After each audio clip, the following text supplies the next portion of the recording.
3 months had passed since the Battle of the Concord Station, as historians had already begun calling it, and the galaxy was still struggling to adjust to its new reality. The emergency summit convened in the Great Chamber, where humanity's secret had first been revealed. But the atmosphere had transformed entirely from that day of accusations and ultimatums. Ambassador Yoon Sora stood at the center of the chamber, one final time. Though she no longer stood alone, Admiral Park Jun-ho had descended from his ancient flagship to attend in person, and his presence drew the eyes of every delegate like a magnet, attracting Ion. The Shepherd commander appeared fully human, indistinguishable from any citizen of Earth. Yet something in his bearing spoke of experiences that spanned millennia. This summit has been called to discuss humanity's integration into galactic civilization, High Arbiter Thiessen announced, his voice carrying none of the contempt that had marked his previous interactions with human representatives. Given recent events, the traditional framework of Concord membership seems inadequate. We did not come here to demand special treatment. High Arbiter, Park replied. The Shepherd fleet has already begun sharing technology with Concord scientists, and we will continue to do so regardless of political arrangements. That generosity is precisely what concerns some of our members. Counselor Yeth interjected. Her bioluminescent patterns flickered with colors that indicated both gratitude and suspicion.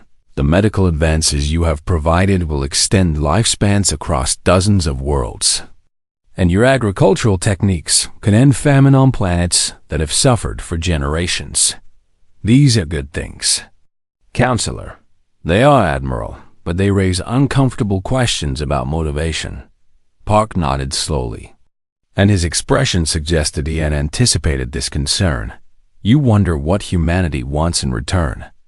Species do not give away transformative technology without expectation of compensation. Delegate Vaughan observed. The Metheric have traded knowledge for 300,000 years, and every exchange has been calculated to benefit our coalition. The Shepherds operate under different principles. Park turned to address the full assembly, and his voice carried the weight of 12,000 years of accumulated wisdom. When our ancestors fled Earth, they were desperate refugees who survived only through the kindness of species that had nothing to gain from helping them. You mentioned these ancient allies before, Thiessen said. What became of them? Most have moved beyond this universe entirely, High Arbiter, though some remain as observers in the spaces between galaxies. The words should have sounded ridiculous, yet somehow they rang with absolute truth. They asked only one thing of us in return for their assistance. What did they ask? Counselor Yeth inquired. That we pay their kindness forward to whatever species we encountered in our travels. Silence filled the chamber as the delegates considered this philosophy. You share technology because ancient beings asked you to? Delegate Vaughan asked, his translator struggling to convey his disbelief. We share technology because we have learned that the alternative leads to isolation and stagnation, and eventually extinction. Park replied, species that hoard knowledge create enemies, and enemies eventually find ways to destroy even the mightiest civilizations. A convenient philosophy that also happens to earn you allies and influence. Thiessen observed, you are correct. High Arbiter, and I will not pretend that our generosity is entirely selfless. Park smiled, and something in his expression suggested appreciation for Thiessen's skepticism. The universe is vast and dangerous, beyond anything the Concord has yet experienced, and even the Shepherd fleet cannot face every threat alone. You want us as allies, Counselor Yeth said. We want you as partners, Counselor. Bound not by treaty obligations or calculated self-interest, but by genuine friendship and mutual respect. Such arrangements rarely survive first contact with political reality, Thiessen replied. Perhaps, but we have found that the attempt is worthwhile, regardless of the outcome. Ambassador Yoon stepped forward, drawing attention for the first time since the summit began. High Arbiter, I have served as humanity's representative for 7 years. And during that time, I have been dismissed and ignored and treated as a child playing at diplomacy. Thiessen had the grace to look uncomfortable. The Concorde's treatment of Earth was not always appropriate. He admitted it was not. Yoon agreed. But I also understand why you viewed us with such contempt. She paused, gathering her thoughts. 40 years ago, humanity appeared from nowhere, claiming to have just discovered interstellar travel. And you had no reason to believe we were anything more than lucky primitives who had stumbled into something beyond our comprehension. We were wrong, Thiessen said quietly. You were partially right. Yoon corrected. Earth's humanity is young and inexperienced and still learning how to navigate galactic politics. But we are also the inheritors of a legacy that spans 12,000 years. She turned to face Park. And something passed between them that transcended mere diplomatic alliance. The shepherds protected us while we grew. And now they offer that same protection to everyone who stands with us. What exactly are you proposing? Counselor Yeth asked full integration. Park replied, the Shepherd fleet will formally align with the Galactic Concorde. And we will share our technology and our knowledge and our experience with every species, willing to accept genuine partnership. And what do you ask in return? Thiessen demanded only this, that the Concorde abandon its hierarchy of ancient versus young species and treat every civilization as equals, deserving of respect and assistance. The chamber fell silent as delegates considered the implications for species like the Keth hegemony. Such a change would mean surrendering advantages they had accumulated over 900,000 years of political dominance. For younger species, it would mean opportunity and advancement beyond anything they had dared imagine. This proposal will face opposition, Thiessen finally said. We know. High Arbiter, some species will refuse to participate, and others will attempt to exploit humanity's generosity for their own benefit. We know that too. Then why offer it? Park's expression grew distant, as if he were remembering conversations with beings older than stars. Because the alternative is a galaxy divided by suspicion and competition, where every species struggles alone against threats that could destroy them all. He turned to face the observation dome, where the Shepherd fleet still held position among the stars. We have watched civilizations rise and fall for 12,000 years. High Arbiter, and we have learned that the only way to survive is together. The vote was held the following day. It was not unanimous, as such things never are, but when the count was finished, the Galactic Concorde had entered a new era humanity. The youngest and oldest species in the chamber had finally revealed its secret, and the universe would never be the same. Admiral Park returned to the ancient flagship after the summit's conclusion. His duty completed after 12,000 years of waiting officer Kang Mi-rae, his second in command, stood beside him as they watched the Concorde station through the observation port. Do you think it will work? She asked. I do not know, Park admitted.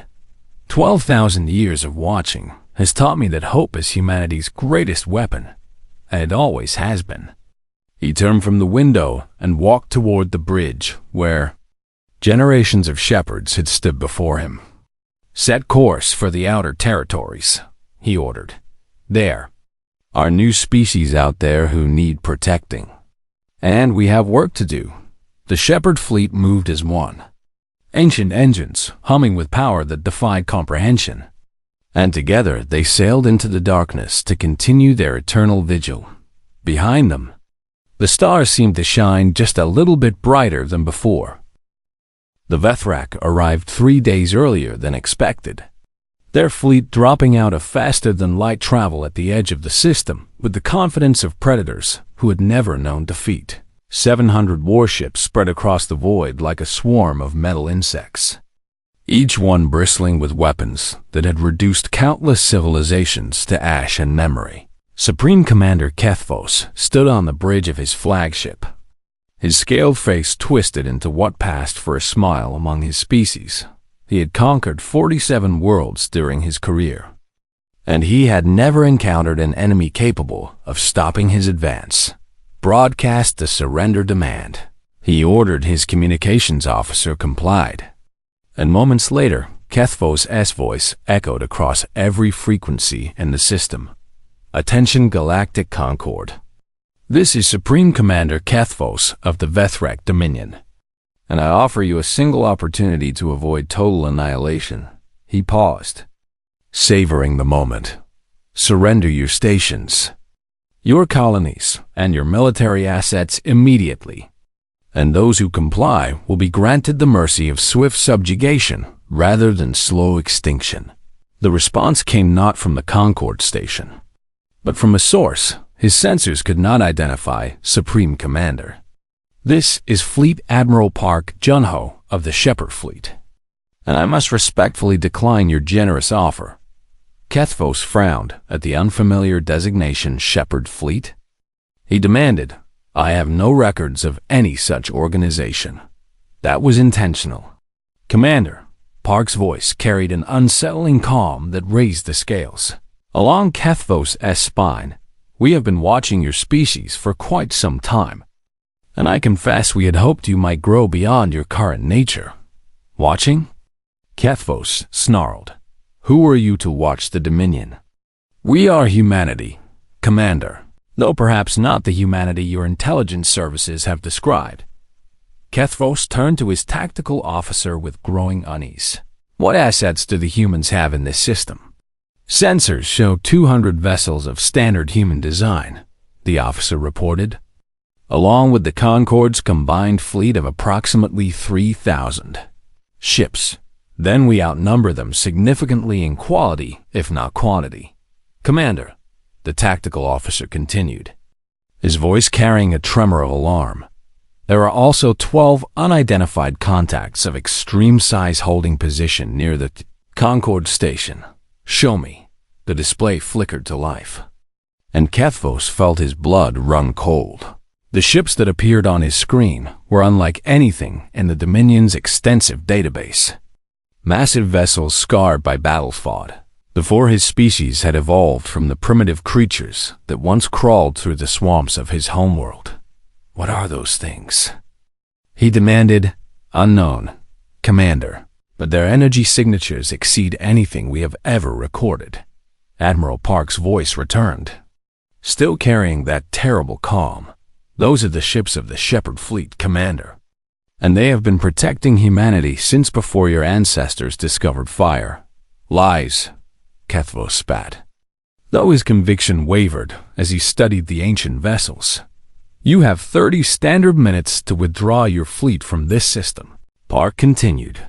Failure to comply will be met with force. The Vethrak Dominion does not retreat. Then the Vethrak Dominion will learn. The communication ended, and Kethvos stood in silence as his officers awaited orders. He had built his career on aggression and overwhelming force, and everything in his nature demanded that he attack these ancient ships and prove the supremacy of his species. All vessels, advance and engage. He commanded. The Vethrak fleet surged forward, 700 warships accelerating toward the Concord station with weapons charging and crews eager for battle. They had expected the Concord fleet to rise in opposition, or perhaps those mysterious ancient vessels to move defensively. But what happened instead defied everything they understood about warfare. The 12 Shepherd ships simply vanished. One moment they hung in space like monuments to an impossible past, and the next they were gone, leaving only ripples of distorted space-time in their wake. Where did they go? Kethvos demanded. Unknown, Commander. Sensors cannot track their movement.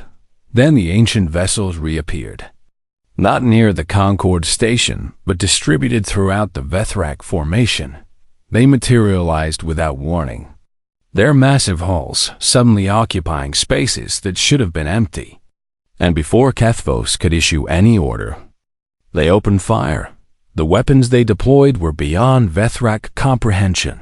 Beams of energy that seemed to fold space itself struck warships and erased them from existence, leaving nothing behind but expanding clouds of elementary particles. Gravity fields materialized around entire squadrons, crushing ships into compressed masses no larger than a human fist.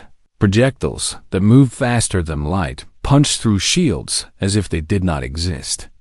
And wherever they struck, matter simply ceased to be. Kethvos watched in horror as his fleet dissolved before his eyes. Ships that had conquered dozens of worlds vanished in instants, their crews given no opportunity to fight or flee or even understand what was destroying them.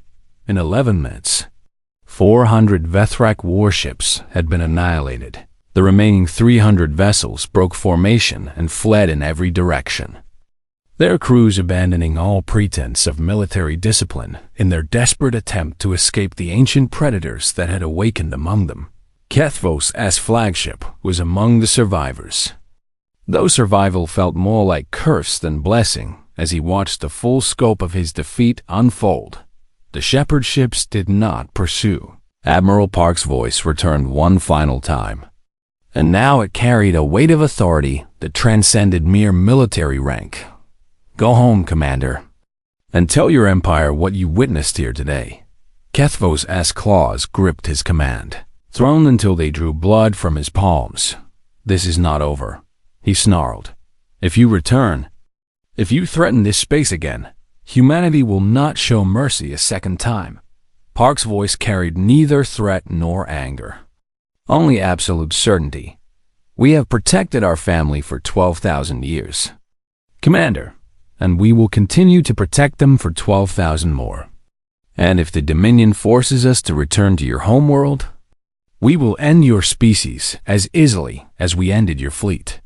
The communication ended, and Kethvos ordered his surviving ships to retreat. He had arrived in this system as a conqueror.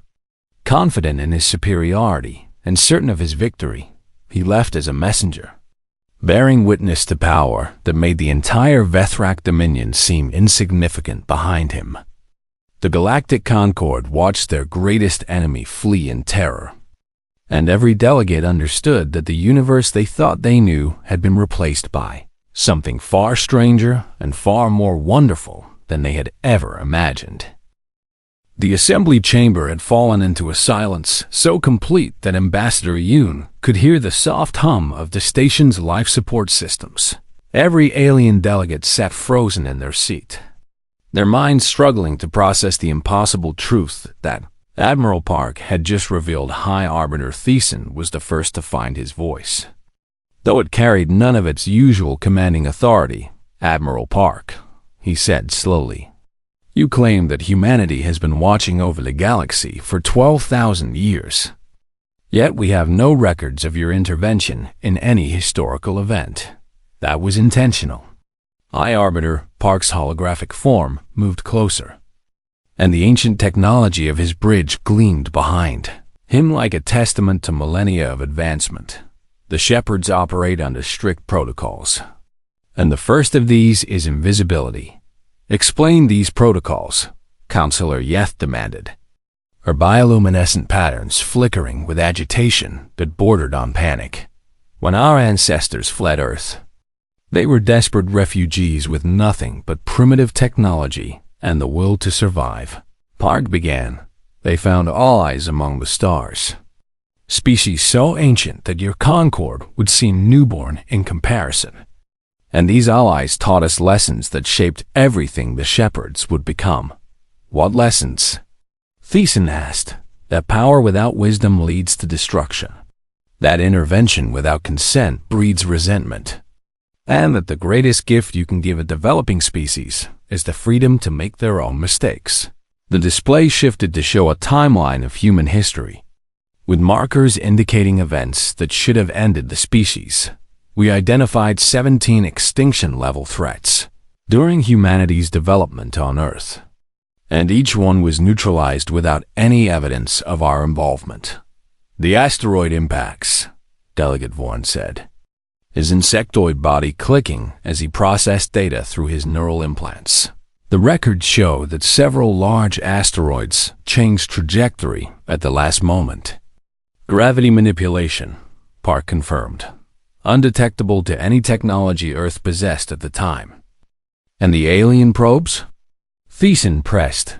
We intercepted and destroyed 4 separate reconnaissance vessels from hostile species before they could report Earth's location. Park replied, the Vethrak sent one such probe approximately 3,000 years ago. The chamber stirred with renewed alarm. The Vethrak have known about Earth for 3,000 years. Counselor Yeth asked, they knew there was something in this region of space, but our ancestors ensured they could never determine exactly what. Why not simply destroy the Vethrak entirely? Delegate Vorn demanded. Surely your technology was sufficient. Park's expression grew heavy with sorrow that seemed to span centuries. We considered it, Delegate, and we rejected that path. Why? Because genocide is never the answer, no matter how convenient it might seem. He paused, and his ancient eyes carried memories of debates that had shaped the fate of countless species. The shepherds believe that every civilization deserves the opportunity to grow and change. And even the Vethrak might one day evolve beyond their current brutality. Thiessen leaned forward, his ancient form radiating skepticism, a noble sentiment. Admiral, the one that seems dangerously naive, perhaps? High Arbiter, but wisdom must be balanced with hope. Tell us more about these ancient allies you mentioned. Counselor Yeth interjected. What species could possibly predate the Keth hegemony? Park smiled, and something in that expression suggested knowledge far beyond anything the Concord had ever imagined. The universe is far older and far stranger than your scientists understand. Counselor, and there are species that existed before the first stars formed. Impossible. Delegate Vorn declared, mathematics proves that life requires stellar evolution. Mathematics describes what we observe. Delegate, not what is possible. Park gestured, and the display shifted to show images that made no rational sense. Beings of pure energy drifted through the void between galaxies, and structures of impossible geometry spanned distances that defied comprehension. Our ancestors encountered these entities during their first 1,000 years of wandering, and these beings remembered a universe before matter existed. This is mythology, Thiessen said, though his voice carried a tremor that betrayed his doubt. It is history, High Arbiter, recorded by shepherds who walked among beings older than time itself. What did these entities teach you? Ambassador Yoon asked, and her question surprised everyone, including herself. They taught us patience. Park replied, they taught us that the measure of a species is not its power, but its restraint. And they taught us that the greatest victory is the battle you prevent rather than the war you win. Convenient philosophy for a species that could crush us all. Thiessen observed darkly. High Arbiter, if humanity wished to dominate the galaxy, we could have done so at any point in the last 12,000 years. Park's voice carried no threat, only simple truth. Instead, we chose to watch and protect and wait for the day when our younger siblings would be ready to stand beside us as equals. And you believe that day has come? Counselor Yeth asked, the Vethrak have forced our hand. Counselor, but yes, I believe humanity is ready. Earth's humanity or your humanity. Thiessen demanded, we are one species, High Arbiter? Separated by time but united by blood and heritage. Park turned to face the observation dome where the shepherd fleet hung in silent witness. Those of us aboard these vessels are not conquerors or overlords or gods. And we are simply the older siblings who left home long ago and have finally returned. What happens now? Yoon asked. Now we face the Vethrak together, Park replied. And after that, we begin the long process of integration. You speak as if victory against the Dominion is certain. Thiessen observed, High Arbiter. The Vethrak are bringing 700 warships to this conflict. Park's expression remained calm. almost serene. We have faced fleets of 10,000 vessels crewed by species that make the Vethrak look peaceful, and we have never lost. Never? In 12,000 years of protecting humanity, the Shepherd fleet has never been defeated. The words hung in the air like a promise and a warning. And every delegate in the chamber understood that the universe had just changed in ways they were only beginning to comprehend somewhere in the darkness between stars. The Vethrak Dominion was coming, and for the first time in galactic history, they would face an opponent that had been preparing for this moment since before their species existed. 71 hours had passed since the Concorde's ultimatum, and the assembly chamber buzzed with anticipation and barely concealed hostility as delegates from 12 civilizations took their seats. Ambassador Yun Sora stood once again at the center of the great chamber. But something had changed in her bearing since their last meeting.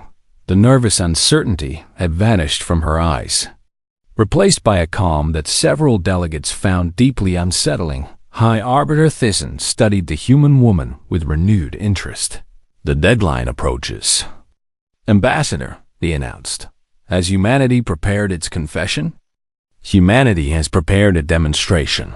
High Arbiter, murmurs rippled through the chamber, and Thyssen raised one ancient hand for silence. A demonstration of what, exactly? Of truth, Sora replied simply. I request that all delegates direct their attention to the observation dome above us. The chamber's ceiling was actually a massive transparent barrier that offered an unobstructed view of space. And one by one the alien delegates lifted their eyes toward the stars. For several long moments nothing happened. And Thyssen began to suspect that humanity was merely stalling for time. Then space itself began to ripple. The effect was subtle at first, like heat waves rising from hot stone. But it quickly intensified until the very fabric of reality seemed to shimmer and fold delegate. Vorn's insectoid body clicked with alarm as his sensors detected energy. Readings that should have been theoretically impossible. What is happening? Demanded Counselor Yeth, her bioluminescent patterns flashing with fear. They are arriving. Sora said softly. Ships emerged from the distortion. But calling them ships seemed inadequate for what now dominated the space above the station. They were vessels of impossible size, each one stretching across dozens of kilometers. Their hulls scarred by weapons, fire and cosmic debris that predated every civilization. In the chamber, Thyssen felt something he had not experienced in over 600 years of life. He felt terror. The design language of the ships was unmistakably human, with the same basic architecture and aesthetic sensibilities that marked Earth's modern vessels. But these craft were ancient beyond any reasonable comprehension.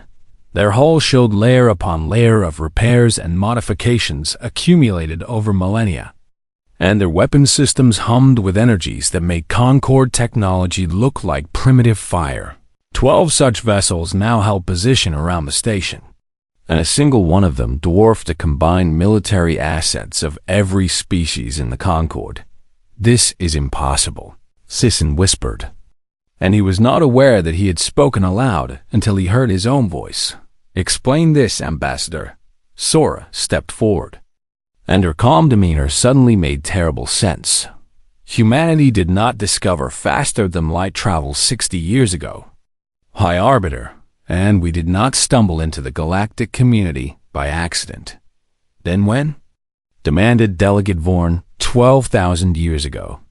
The chamber erupted in chaos, with delegates shouting accusations of lies and demanding proof while others simply stared at the massive ships in stunned silence. Thyssen alone remained still, his ancient mind racing through implications that threatened to reshape everything he understood about galactic history. You expect us to believe, he said slowly, his voice cutting through the noise, that humanity has possessed interstellar capability since before the Silith discovered fire. I expect you to observe the evidence before your eyes. High Arbiter, evidence can be fabricated. Then perhaps you would prefer testimony from someone with direct knowledge. A holographic projection flickered to life beside Sora, revealing a human male in a uniform that bore no resemblance to any Earth military design. He stood on a bridge surrounded by technology that made Concord engineering look like children's toys, and his eyes carried the weight of experiences that spanned centuries. "I am Fleet Admiral Park Junho of the Shepherd Fleet," the man announced, "and I come to offer proof." "Admiral Park," Thiessen said carefully, "your ambassador claims that humanity has hidden interstellar capabilities for 12,000 years, and I find this claim difficult to accept. I understand your skepticism, High Arbiter, and I will explain." The holographic display shifted to show images of ancient Earth, a blue marble hanging in the darkness of space. 12,000 years ago, our homeworld faced extinction. Park continued.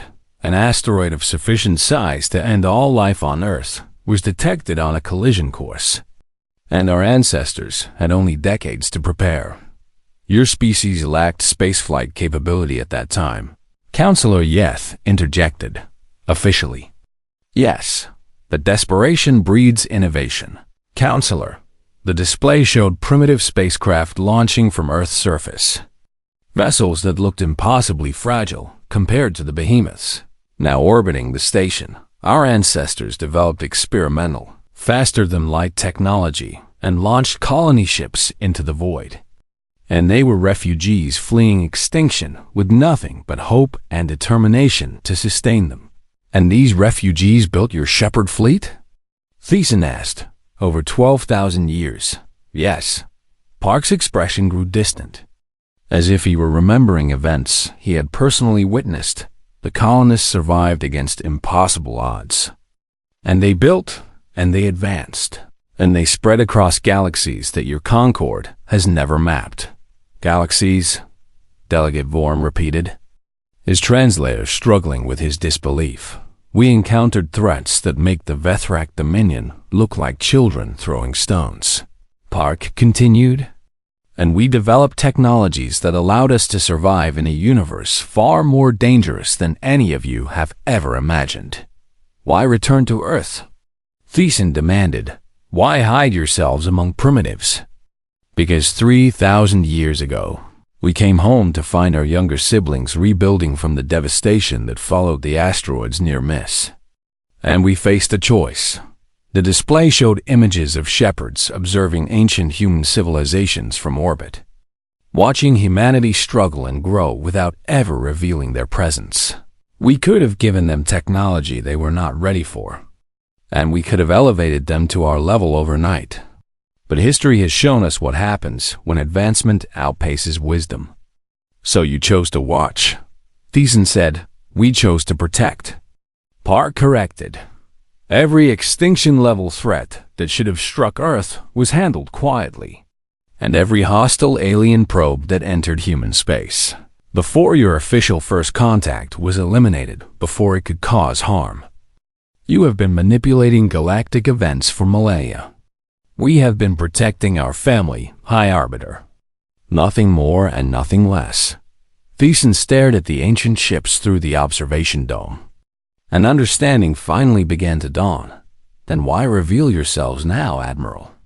"Because the Vethrak threaten not just Earth, but billions of innocent lives across Concord space," Park replied. "And our younger siblings have made this community their home." His eyes hardened with determination that transcended centuries. "The shepherds protect what humanity loves, and humanity has chosen to love you." Silence filled the chamber as the weight of revelation settled upon every delegate. The youngest species in the Concord had just revealed itself to be the oldest, and nothing in galactic politics would ever be the same.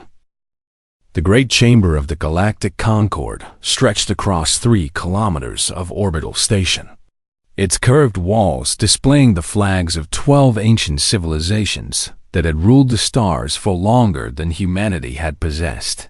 Written language ambassador Yoon Sora stood at the center of this vast space.